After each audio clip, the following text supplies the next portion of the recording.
Hi అండి. నమస్తే. Welcome to our channel పాకశాల. ఈరోజు వీడియోలో తోటకూర బజ్జీ చేసి చూపిస్తున్నాను. ఈవినింగ్ టైంలో స్నాక్స్ తినాలనిపించినప్పుడు ఖచ్చితంగా ఈ బజ్జీ ట్రై చేసి చూడండి. టేస్ట్ అయితే సూపర్గా ఉంటుంది. సో ఇక లేట్ చేయకుండా వీడియోలోకి వెళ్ళిపోదాం. ఫస్ట్ అయితే స్టవ్ ఆన్ చేసి ప్యాన్ పెట్టుకుని 1 టేబుల్ స్పూన్ ఆయిల్ వేసి అది హీట్ అయ్యాక 1/2 టీ స్పూన్ జీలకర్ర వేసి వేయించుకోవాలి. ఇది కొంచెం వేగాక ఒక పెద్ద సైజు ఉల్లిపాయని చిన్న ముక్కలుగా కట్ చేసి తీసుకున్నాను. దీంట్లోనే 2 పచ్చిమిర్చి చిన్న ముక్కలుగా కట్ చేసి వేస్తున్నాను. వీటిని మరీ ఎక్కువ వేయించాల్సిన అవసరం లేదు. కొద్దిగా ఫ్రై అయితే సరిపోతుంది. ఇప్పుడు దీంట్లోనే సన్నగా కట్ చేసుకున్న 2 కప్పులు తోటకూర వేస్తున్నాను. నేను 2 చిన్న సైజు తోటకూర కట్టలు తీసుకున్నా. ముదిరిన కాడలు తీసేసి నీట్గా వాష్ చేసి ఇలా సన్నగా కట్ చేసి తీసుకున్నాను. సో ఇప్పుడు దీన్ని కొంచెం ఫ్రై చేసుకోవాలి. ఆకు కొంచెం మెత్తగా అయితే సరిపోతుంది. ఇలా కొద్దిగా వేగాక నెక్స్ట్ 1/2 టీ స్పూన్ అల్లం వెల్లుల్లి పేస్ట్ వేసుకోవాలి. ఈ అల్లం వెల్లుల్లి పేస్ట్ని పచ్చివాసన పోయేంత వరకు ఫ్రై చేసుకోవాలి. ఇలా బాగా ఫ్రై చేసుకున్నాక నెక్స్ట్ ఒక పెద్ద సైజు ఆలుని బాయిల్ చేసి తీసుకున్నాను. పీల్ తీసేసి ఇలా స్మాష్ చేసి దీన్ని కూడా వేసేస్తున్నా. దీంట్లోనే 1/2 టీ స్పూన్ పసుపు, టేస్ట్కి సరిపడా సాల్ట్, 1/2 టీ స్పూన్ ధనియాల పౌడర్, 1/2 టీ స్పూన్ కారం వేసి అన్నీ కలిసేటట్లు బాగా మిక్స్ చేసుకోవాలి. ఆలుని ఎక్కువ వేసామంటే తోటకూరని డామినేట్ చేస్తుంది. అందుకని ఆలుని లడ్డూలు చుట్టుకోవడానికి బైండింగ్ కోసం మాత్రమే వేస్తామంతే. సో అంతా ఒకసారి బాగా మిక్స్ చేసి స్టవ్ ఆఫ్ చేసేయండి. లాస్ట్లో కొద్దిగా నిమ్మరసం యాడ్ చేసుకుని ఒకసారి బాగా కలిపి ఇది చల్లారే వరకు పక్కన పెట్టుకుని ఉంచుకోవాలి.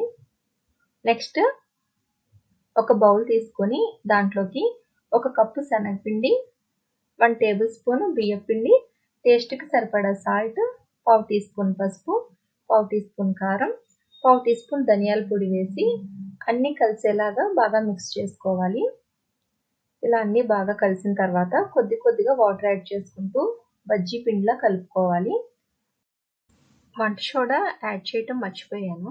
దీంట్లో కొద్దిగా వంట సోడా యాడ్ చేసి కొద్దిగా వాటర్ కూడా యాడ్ చేసుకుని బాగా మిక్స్ చేసుకోవాలి. వాటర్ ఒకేసారి యాడ్ చేశారంటే పిండి లూజ్ అయిపోతుంది. చూసుకుని కలుపుకోండి.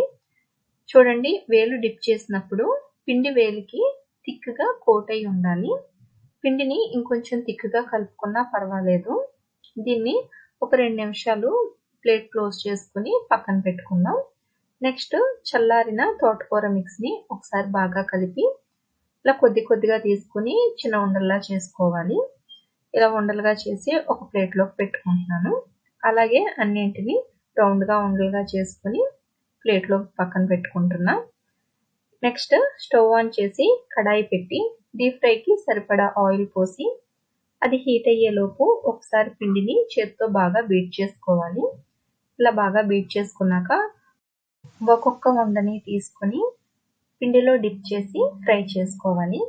ఆయిల్ హీట్ అయిందో లేదో చెక్ చేసుకుని ఆయిల్ హీట్ అయ్యాక ఒక్కొక్క ఉండని పిండిలో డిప్ చేసి ఆయిల్లో వేసుకోవాలి.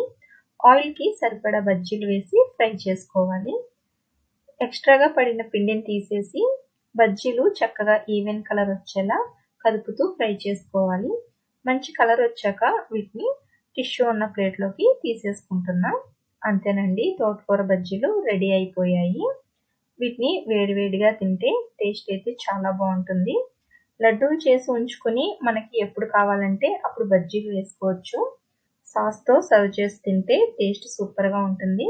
ఒకసారి ట్రై చేసి చూడండి. ట్రై చేశాక మీకు ఎలా కుదిరిందో నాకు కామెంట్ సెక్షన్లో షేర్ చేయండి. వీడియో నచ్చితే లైక్ చేయండి. మీ ఫ్రెండ్స్కి రిలేటివ్స్కి షేర్ చేయండి. మరిన్ని వీడియోస్ కోసం నా ఛానల్ని సబ్స్క్రైబ్ చేయండి. Thanks for watching.